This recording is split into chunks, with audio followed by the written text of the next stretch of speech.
I'm King Yu. I'm Amanda and welcome back to Truffle Talks. If you can't tell from our intro, today we'll be talking about Barbie. Yes, Barbie was a huge part of our lives, so it'll just be all about Barbie today. Yeah, and we thought that, since the new live action movie is coming out, and I mean, by the time we post this, it's probably almost out already. Yes. We thought we might as well talk about Barbie. We want to put a disclaimer out there that we will be talking about Barbie in relation to body image. We'll warn you again once we reach that section, but this is just an early warning. So disclaimer aside, let's get right into it. So I found this tier list where you can actually rank all the different Barbie movies, and we did this in advance already, so Yes. we thought that we will rank the Barbie movies that we watched before. So this is my list. So for me, like, my most rewatched Barbie movie is actually Rapunzel. Me too. Really? Yes. Oh, okay. Her long, beautiful hair. Yes, the beautiful dresses, the music. The comb that turned into To a paintbrush. Yes, a paintbrush. Yes, I love it so much. Despite Rapunzel being an older Barbie movie, Rapunzel was really depicted as this like independent girly.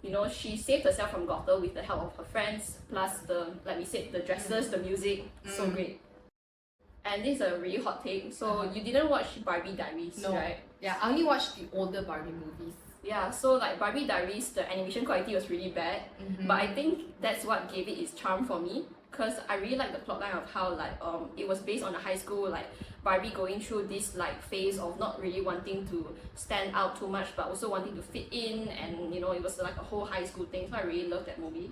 So there are these like 4 newer Barbie movies which I think you didn't watch either, which were Fashion Fairy Tale, Fairy Secret, Diamond Castle and Princess Charm School. No. No? No, I legit didn't watch any of the new Barbie movies. I just watched the older ones. Yeah. So like I think like these new movies, they had a really good quality, and I like the plot lines because they actually broke the fourth wall at one point, showing that Barbie is actually an actress who is playing all these roles in all the movies that we've watched. Oh, okay. Yeah, and in one of the movies, she and Ken actually break up too. Oh my god. Yeah, so I really like this like more modern twist to the plot line that we always know. So here's my list.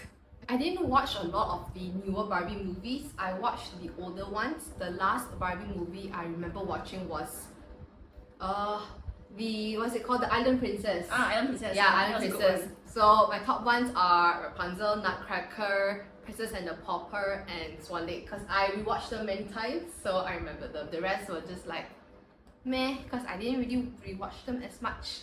Yeah, here's my list.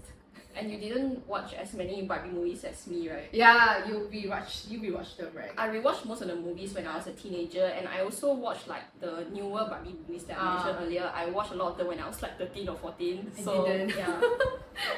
To be honest, I can't remember much of the Barbie movies because I rewatched mainly Disney princess movies when I was a teenager because it was replaying every Saturday morning. I know you rewatched lots of the Barbie movies. Yeah, I was a big fan of Barbie as a kid. Yeah, I didn't, so I don't remember.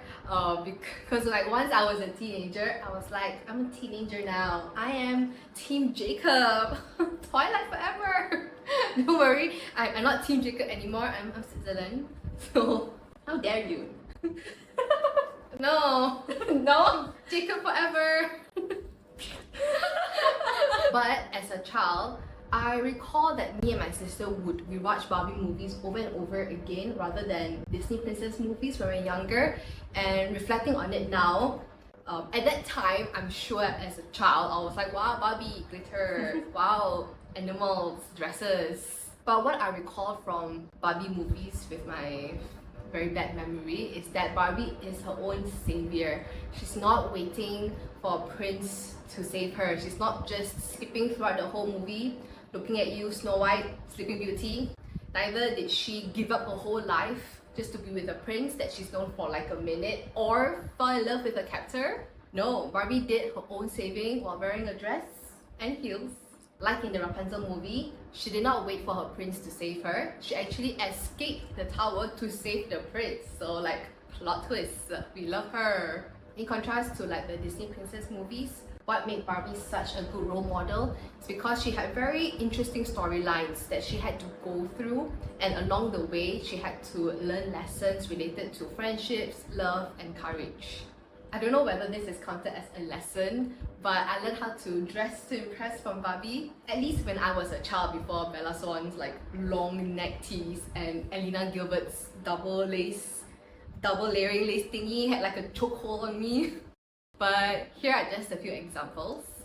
So in The Magic of Pegasus, I love this dress. It's so simple, it's elegant, it's a dress that I can envision us wearing in this modern age. And then in Swan Lake, I love this ballet tutu dress with the leaves layering as the tutu. And on Nutcracker, this beautiful tulip-shaped tutu and the wispy off-shoulder sleeves. The glitter, my god, it's my fave transformation scene.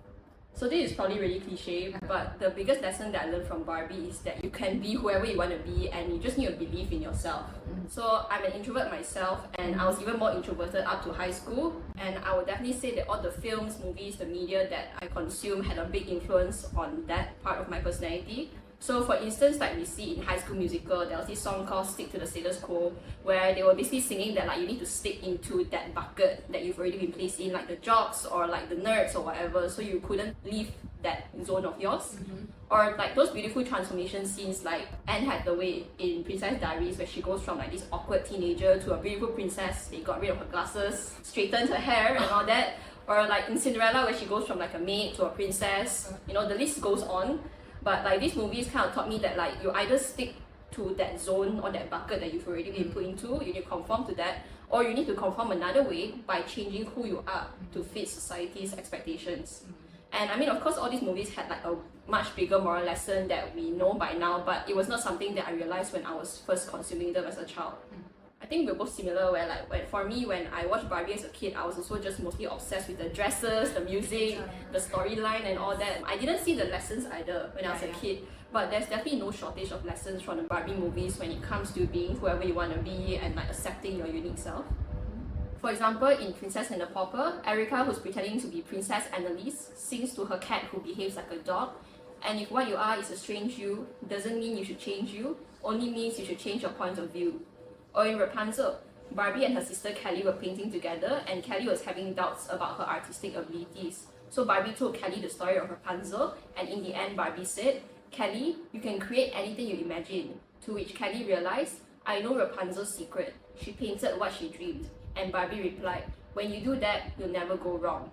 And in 12 Dancing Princesses, Barbie is one of the 12 princesses to their widowed father, King Randolph, and invites his cousin to transform them into princesses. When Rowena's evil plot was overthrown, their father said to them, "You are each special, beautiful princesses, and you'll do great things in your own way, just as your mother always told me." And another lesson I think we can learn from Barbie is her determination, which is very clearly shown in all of the movies. Like in Barbie and the Magic Pegasus, Annika was forced into a quest to save her kingdom from wedlock, and despite skepticism from Aiden, who is, by the way, one of my favorite Barbie men actually. Because he's sassy. He's so sassy in the movie, I love that for him. And also her sister Brietta, who was turned into a Pegasus, like was doubting her and all that. But she was still able to assemble the Wand of Light. And my favorite moment was when she bantered with Aiden because like her bear cub Shiver was kidnapped by this giant. And he was like, "Nah, your bear cub is gone for good." And she was like, "Fine, I'll I find her myself, you know." She doesn't need the prince. Exactly, she was like so determined, and I mean we both know at the end that like she actually manages to save her kingdom and her parents. So clearly determination. Yeah. Another one, which is I think you said was the last movie that you watched, is Island Princess. Yes, Island Princess. Yeah. So in Island Princess, Ro was shipwrecked as a child on an island and discovers later on as an adult that there's a whole new world outside her little paradise. And on the ship to civilization, she sings, "I need to know these answers. I need to find my way, seize my tomorrow, learn my yesterday." It's actually my favorite song. Really? I mean, maybe because it's the last song I remember. But yeah, it's my favorite song. Okay, anyways. She eventually learns that she's a long-lost princess and reunites with her mother, but before that she struggles with meeting the etiquette expectations of the royal family and faces power-hungry Queen Ariana, who wants her daughter to marry Prince Antonio instead of her. You didn't watch Three Musketeers, right? No. It was like the newer ones. Yeah, it's one of the newer ones. I mean, in my tier list, it's not very high, but you can definitely see that there's like a lot of determination that was shown by Barbie. So in this movie, Barbie played Corinne, who travelled to Paris because she dreams of becoming the first female musketeer.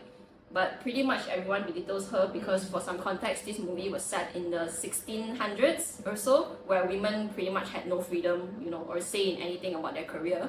Even her potential love interest, Prince Louis, who is one of the worst Barbie men ever. He's Really? like so lame because he belittles her and tells her like, no, girls can't be musketeers. Oh my like God. that's meant to be the love interest that we're rooting for. Like no. She got with him. I mean, at the end, it didn't actually show that she got with him, but it's kind of implied in most Barbie movies, right? That like that male love interest is gonna be the one she ends up with. Yeah.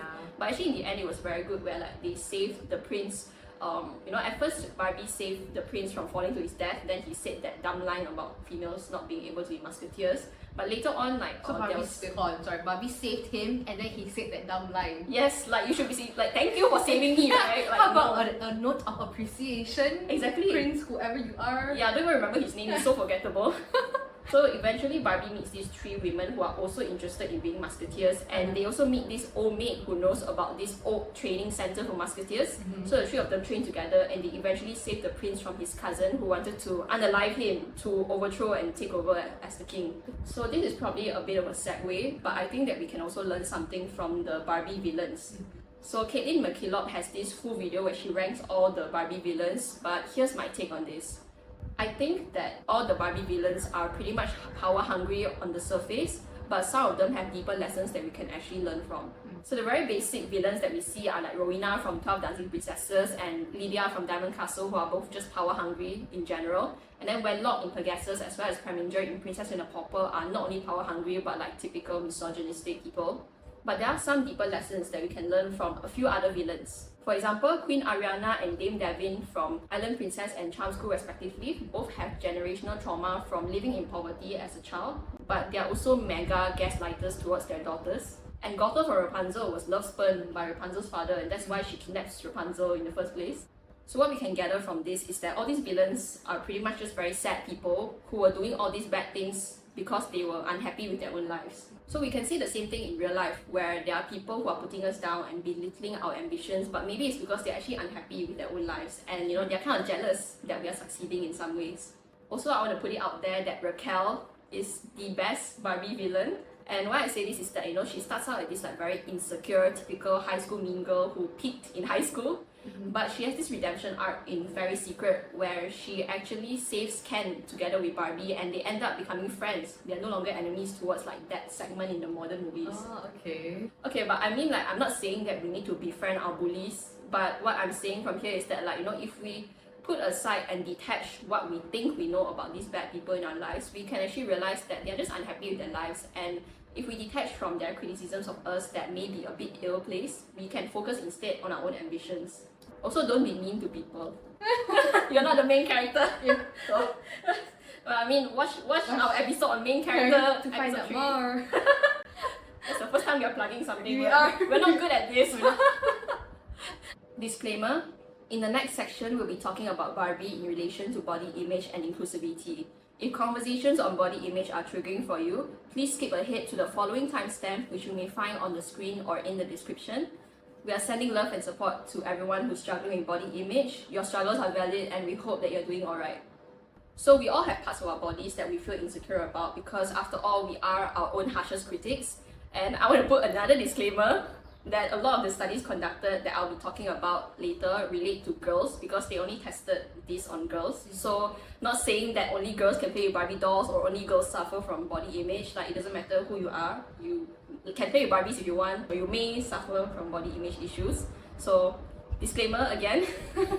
So at the age of 6 to 11 years old, girls begin to actually develop in terms of their bodies, but at the same time they also start to develop body image issues, and they may internalize the body image issues or the standards that they see in terms of celebrities or anything in the media.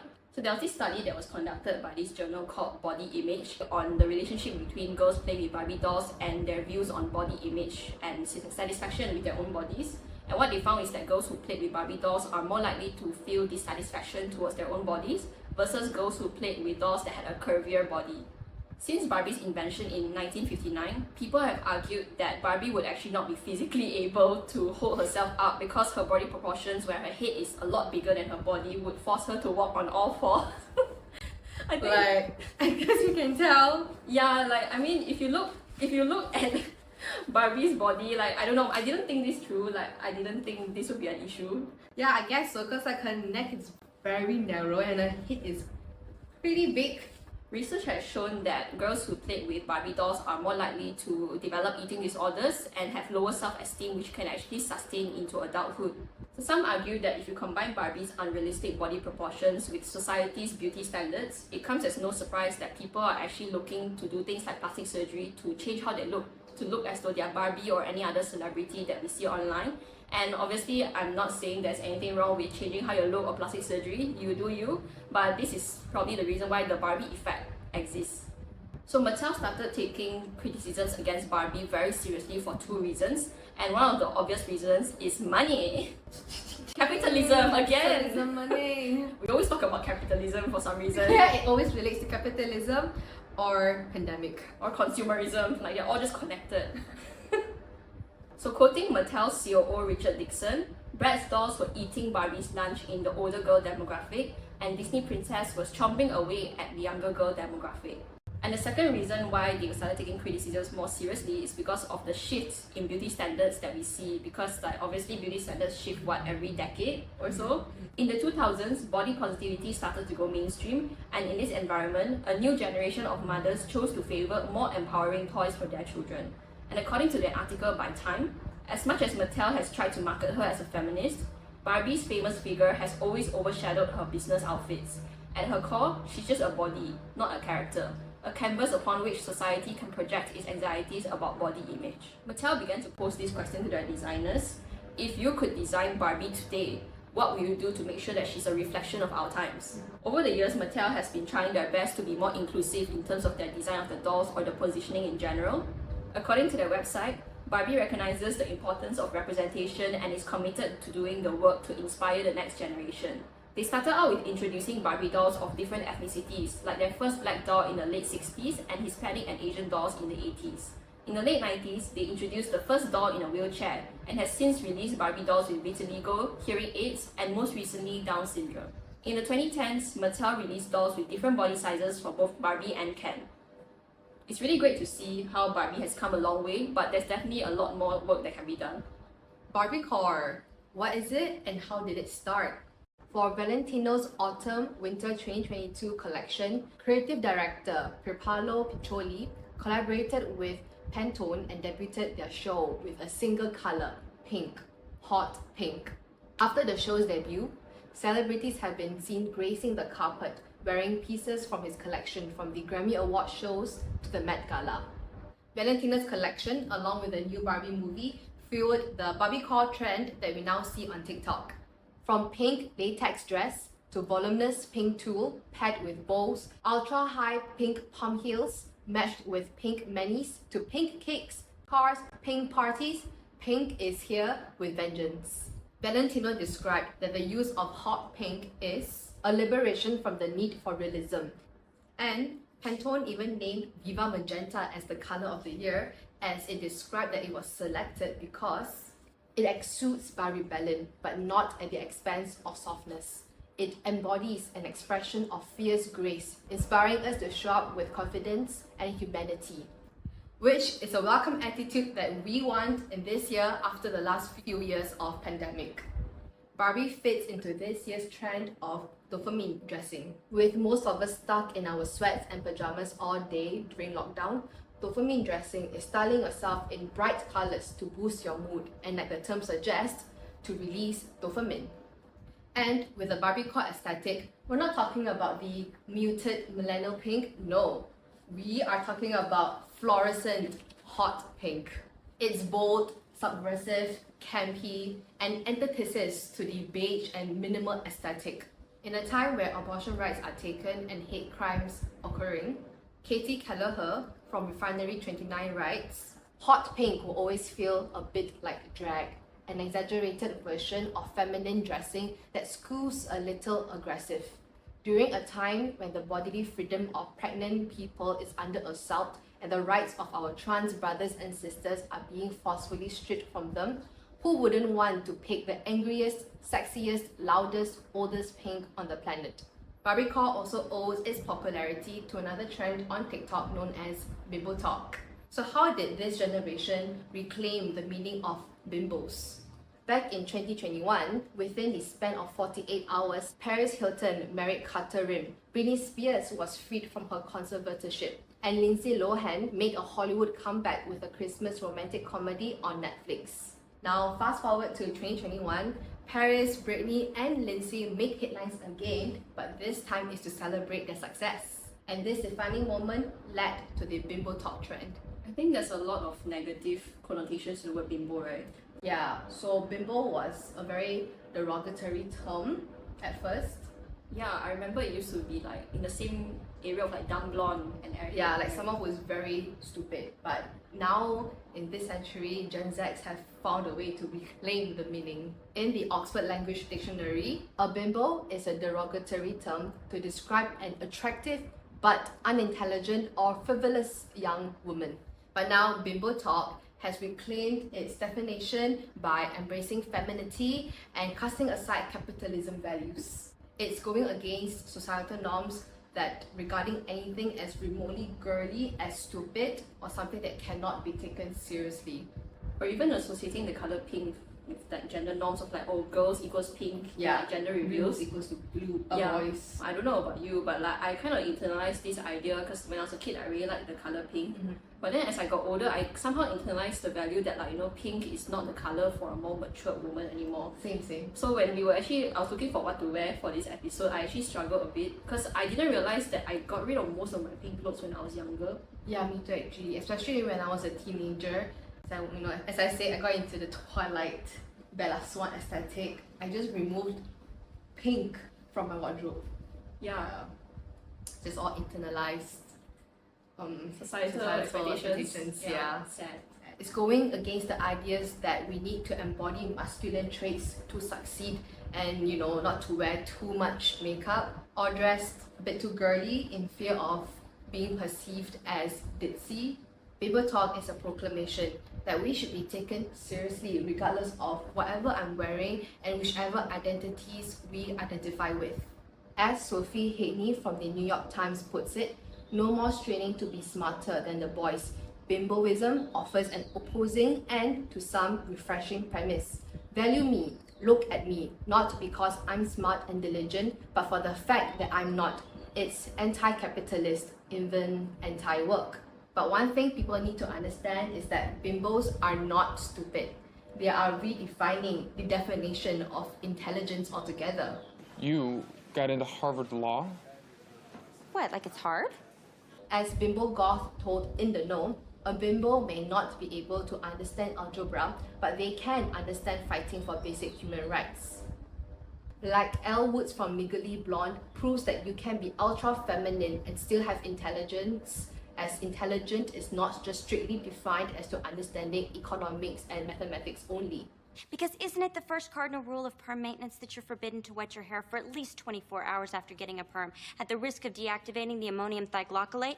As Cyrena, aka Full Rich, says that being a bimbo is not a protest against intelligence, it's kind of a protest against academia and how elitist and classist it is. Just to name a few creators that are forefronting this bimbo trope, Chrissy Klapeka, who posts wearing maximalist Barbiecore outfits and shares how she's embracing being a bimbo, said that being a bimbo is being confident, living your own version of femininity and sexuality. Nikita, a self-proclaimed professor at Bimbo University, teaches finance, economics, politics, like explaining how inflation or credit score works while playing a stereotypical bimbo character. And Griffin Maxwell Brooks described that being a bimbo is a way to reclaim their body and gender expression. As Griffin said, I am queer and gender fluid, and I love to express myself through fashion, and the idea of bimbofication was always a hilarious and beautiful way of embracing the parts of me which were a bit shocking to society. So bimbo talk has become an inclusive form of expression for all identities. As Modern Sun from Mashable writes, the new age bimbo is intersectional and transcends gender or heterosexuality. Though this classic bimbo is a skinny, blonde, heterosexual white woman, TikTok's modern bimbos are queer, trans, people of all races, and of any and all body types. So, what do you think of the Barbie movie? I think it really gives like the enchanted vibes. Yes. I guess in the first trailer, we couldn't tell what it was gonna be. Yeah. But the second trailer was very obvious. It's like she's gonna be thrust into the real world. Yeah. And then she will see like the realities, and then she'll be like, oh my god. I guess it can be very legally blonde because like in Legally Blonde, Elle was like, you know, in this very like pink world, which is not seen as a good thing in the movie right in the beginning, but then she ends up like being a Harvard law graduate. Yes. So maybe it could be something along the lines. True. Maybe like she has to save a problem, and her just like being Barbie manages to save the world. Yeah, I remember there was this one scene in the trailer where she and Ken got arrested or something. So I think that would be really funny to see, you know, how they actually navigate the real world. Yeah. I want to see her like just being her Barbie self, and then people are just like, oh my god, and then they're like loving her for it. Yeah, and I think like relating it back to what you talked about for Bimbo Talk, like it's really reclaiming the idea that being pink and hyper feminine and all is not a bad thing. Yeah, just reclaiming the fact that you can be however you want to be in the real world, because like I think we are so used to internalizing the like societal expectations that, oh, when you grow up you need to be more matured, you know, corporate is black and dark blue and all the dark colours, no makeup and all that. But like Barbie here, you know, which is like the stereotypical bimbo look of like, you know, blonde wearing all pink and being like a bit like blur supposedly in the trailer and all that, it's no surprise that she's able to do all these things, because like we see in the Barbie movies, right? She's capable of saving herself. the kingdom. She even saved the prince. It's like the Barbie posters. She's Barbie, he's just He's Ken. Ken, exactly. I think now that you mention it, I recall there was this scene in the meeting room where all the men were wearing black and grey suits, and then she's just there wearing a pink outfit. Yes. Oh, I can't wait to see that. And Ken, Ryan Gosling, Yeah, I think a lot of people were against him. Yeah. But like after the trailer, where he's just like empty-headed. Yeah, it's just like really funny to see him play such an empty-headed character. He was like, let's do what girlfriends and boyfriends do, And he's like, what? I think it's gonna be like a light-hearted, but also like there'll be some elements of like realism in a way of like that kind of contrast. And I think we're gonna learn a lot from this movie actually. I honestly cannot wait to watch. Let's see if our, I guess, theories are correct. By the time this episode is out, I mean the movie will be out. Yeah, so the movie will be out. Yeah. So we can't wait. And that's all for today's episode. Yeah, Amanda brought Barbies, and then we're just like reliving our childhood by playing Barbies. So that's why we thought of like putting Barbies. Yeah, so if you are like surprised by the intro and the conclusion being like this Barbies and not us, we're just reliving our childhood. yes. Because I threw out all my Barbies, but it's okay. I still have all 15 of mine somewhere. Oh my god, okay. Yes. We've both learned a lot from the Barbie movies, and Barbie has definitely had an impact on society in one way or another. We can't wait to watch the new Barbie movie. Let us know in the comments if you're watching it too. And that's all for today's episode. Follow us on Spotify and subscribe to our YouTube channel Truffle Thoughts, where we'll post every 2 weeks. We're also on TikTok and Instagram at Truffle Thoughts. Thanks so much for watching or listening to us, and we'll see you guys in 2 weeks. Come for the truffle, stay for the thoughts. Bye! Bye! Oh yeah, right. Bye! Bye! Princess, like a princess. High five! We're done! Yeah! It's a wrap! It's a wrap! Yeah!